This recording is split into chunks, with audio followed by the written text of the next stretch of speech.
xale yi c'est des internationaux ki ci gën a tuuti li muy gagné c'est 3 millions d'euros par an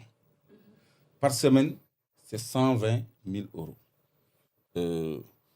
plus de 70 millions plus de 75 millions yi nga xam ni offrir nañ leen ko ñoom à la semaine lañ koy gagné. ku mel ni comme Sadio Mané c'est pas le bon exemple parce que lui c'est 46 millions d'euros 46 millions d'euros c'est 32 milliards par an lay gagné. Donc ku mel ni Iliman Ndiaye il gagne environ 3 millions d'euros 2 millions 900 c'est environ 3 millions d'euros donc à la semaine il gagne 54 000 euros. Crépin Diatta il gagne lui 5 millions d'euros par an 5 millions d'euros c'est plus de 3 milliards donc ñooñu tey bu ñu leen joxee un terrain de 1500 mètres carrés et Moustapha cadré ma bu baax voilà de 1500 mètres carrés. waa njàpp ñu boole ci cadre bi nag. bon da ko ci bëgg a boole. yaa ngi koy may buzz alors léegi bu fekkee ni may nañ leen 1500 mètres carrés Pointe Sarène c'est environ 40 000 francs le mètre carré donc le terrain en valeur c'est à peu près 60 millions mais ça paraît énorme pour nous je sais pas pourquoi léegi may expliquer la SAPCO je leur fais un peu de promotion parce que man j'ai été à leur rencontre ñoom ils cherchent des promoteurs pour Pointe Sarène qui va se substituer à Saly Somone donc Pointe Sarène la politique de la SAPCO mooy ñu chercher des promoteurs pour la construction de résidences hôtelières ou de guest house ou d'hôtels proprement dit à cela ñoom dañ leen di jox la terre à titre de partenariat gracieusement pour promouvoir pour pousser les gens à investir dans la promotion hôtelière donc dans l'immobilier de tourisme maintenant sunu gaynde yi ñoom même bu leen nguur gi joxul woon ils sont capables de construire des résidences parce qu'ils en ont les moyens et ñoom fii Fann Résidence seen dagg yu njëkk yi c'était des 2000 mètres carrés xaw ma ndax di ngeen dem kër Fann Résidence. effectivement c'est 2000 mètres carrés ak jardin c'est 2000 mètres carrés. alors suñu champion yi nga xam ne dañoo sagal sigil ci xeex bu metti ci combat de principe bu metti wax dëgg yàlla lu ñu leen defal rek man de xeeb naa ko. kuy gagner 32 milliards par an nga may ko terrain 1500 mètres carrés bu ñu ko réyalee ñun de ñoom xam naa ni day symbolique ci ñoom geste bi mooy symbolique ci ñoom mais en matière de valeur ajoutée du leen yokk du bëri. seulement ñun li ñu am rek lañ leen mën a defal parce que on peut pas se mettre à leur niveau à leur standing parce que ñoom aussi ils sont à l'abri de beaucoup de petits besoins amuñu problème mu dëkkuwaay amuñu problème mu revenu donc benn 1500 mètres bu ñu leen di jox dans une zone de promotion touristique nga xam ni on donne à ceux qui peuvent construire ñoom je crois qu'ils peuvent construire loolu je crois que c'est le minimum qu'on doit leur faire comme cadeau te mériter nañu même plus que ça. C'est comme le débat sur les véhicules des députés mais bi Sénégal nekkee Sénégal ba léegi député dafa mës am véhicule Macky Sall moo ñëw benn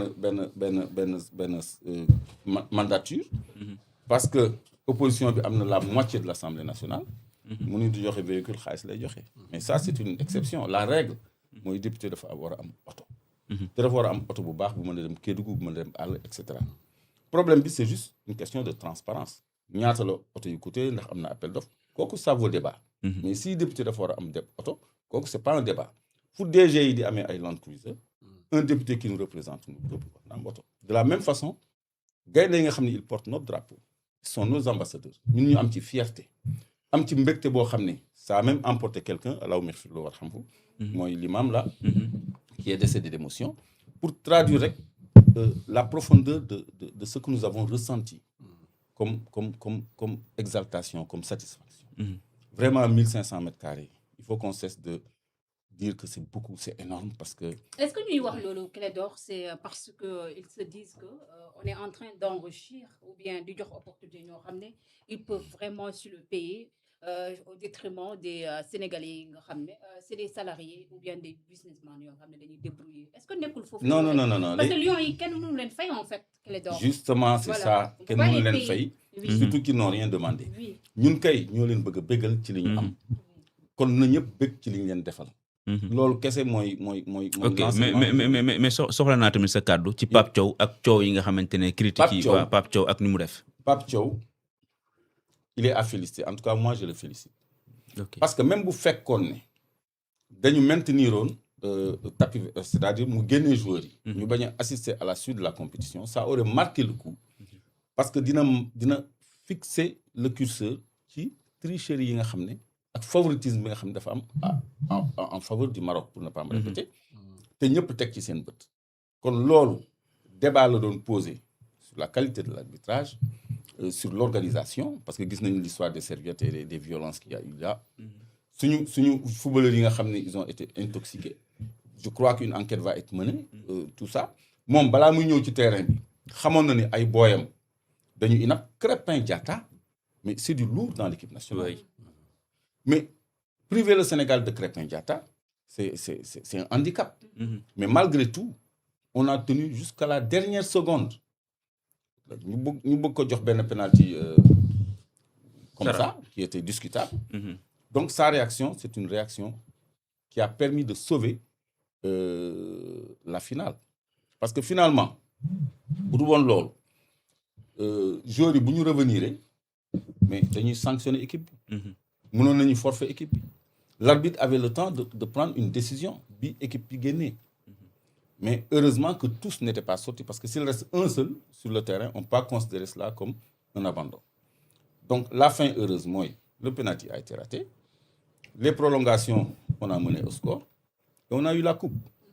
sans péripéties yooyu du ñu am coupe bi donc tous ceux qui dénigrent et critiquent cette attitude de Pape Thiaw ne sont pas de bons Sénégalais de bons patriotes parce que ailleurs en Afrique on magnifie l'attitude de Pape Thiaw et on magnifie l'attitude du Sénégal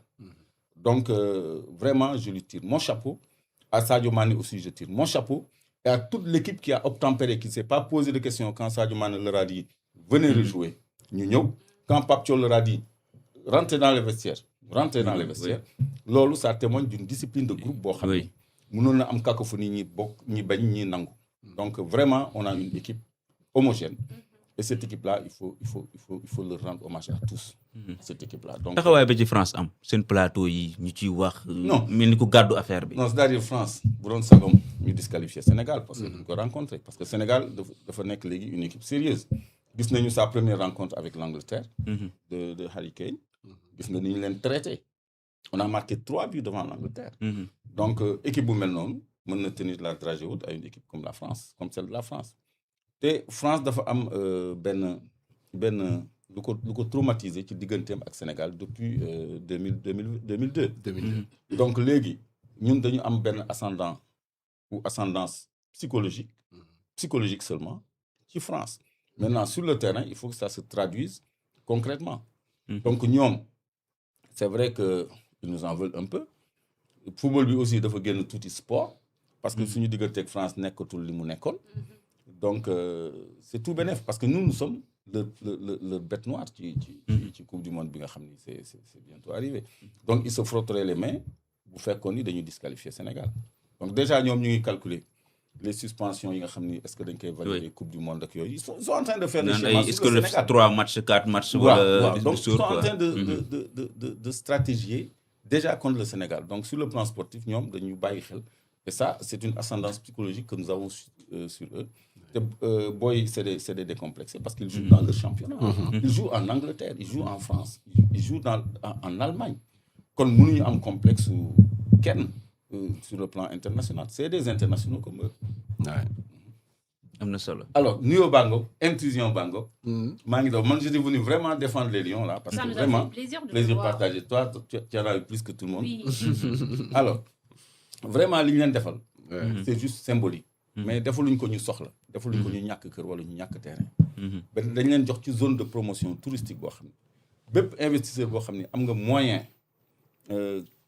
tabax résidence hôtelière